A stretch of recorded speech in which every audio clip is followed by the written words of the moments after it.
জীবন সংসার। পাত্রপক্ষের বাসায় বসে আছি। সামনে আনা হলো পাত্রীকে। পাত্রীকে দেখে সবাই অবাক। পাত্রীর এক পায়ে সমস্যা আছে। খাবার সামনে দেওয়া হয়েছে, কিন্তু পাত্রীকে দেখে খাবার কেউ মুখে দিল না। পাত্রীর পক্ষের বুঝতে আর বাকি রইল না যে পাত্রী আমাদের পছন্দ হয়নি। আমি ইশারা করে খেতে বললাম মাকে। মা খাবার মুখে নিল, আর আমার ছোট মামা খাবার খেতে রাজি না। আমাদের ভাবলক্ষণ দেখে পাত্রীর চোখে পানি চলে আসলো, যেটা আমার চোখ থেকে আড়াল হয়নি। আমি সবার থেকে অনুমতি নিয়ে পাত্রীকে নিয়ে ছাদে গেলাম। দুজনেই চুপ করে দাঁড়িয়ে আছি। নীরবতা ভেঙে পাত্রী কথা বলতে শুরু করলো। চোখের পানিতে কাজল গলে গেছে, কিন্তু নিচে পড়তে পারছে না। মেয়েটি আটকে রাখার আপ্রাণ চেষ্টা করছে। কথা বলার আগে ঠোঁট 1000 বার কাঁপছে, গলাটাও কান্না চেপে রাখার জন্য কাঁপছে। আমি মেয়েটাকে পর্যবেক্ষণ করছি। দেখুন, আমি জানি এবারও আমি রিজেক্ট হব। এই পর্যন্ত আমাকে 28 বার রিজেক্ট করা হয়েছে। আমি ঠিক মতো হাঁটাচলা করতে পারি না, আর এই জন্যই বারবার পাত্রপক্ষ আমাকে রিজেক্ট করে। আমি পাত্রীকে প্রশ্ন করলাম, কি কি রান্না পারেন আপনি? জি, বলছি আপনি কি কি রান্নার আইটেম করতে পারেন। মানে আমি অনেকটা ভোজন রসিক মানুষ, তাই জিজ্ঞাসা করলাম আর কি। রান্না করতে পারেন? মেয়েটা কিছুটা অবাক হয়ে বলল, জি, আমি সব ধরনের রান্না করতে পারি। ইভেন আজকে আপনাদের দেওয়া খাবারগুলো আমার নিজ হাতে বানানো। এইবার আমি অবাক হলাম। এত সুন্দর করে খাবার বানিয়েছে, আমি তো ভেবেছিলাম সব অর্ডার করে আনা।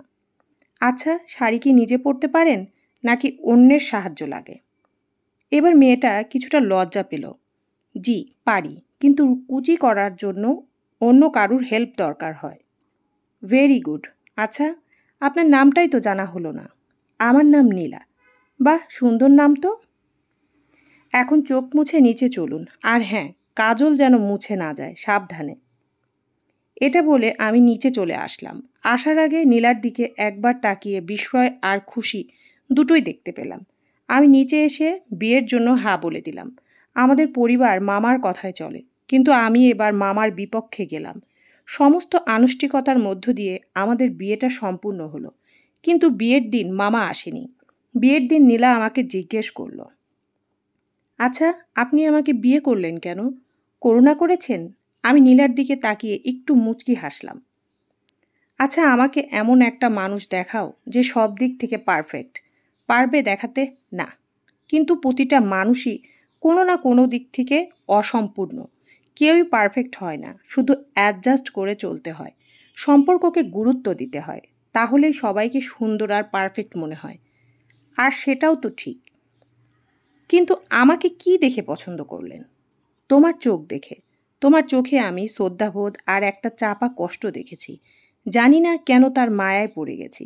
আর তাছাড়া যে মেয়েটা সব প্রতিবন্ধকতা মধ্য দিয়ে নিজের পড়াশোনা চালিয়ে গেছে, সে সব রকম সমস্যায় আমার পাশে থাকবে।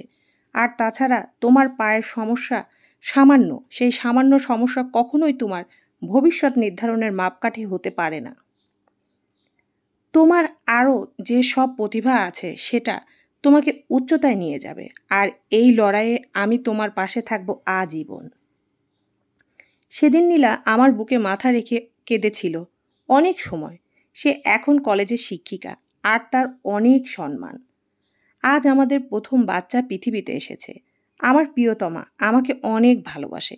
আমার প্রতি তার ভালোবাসা, শ্রদ্ধা, সম্মান দেখে আমি বারবার অভিভূত হই।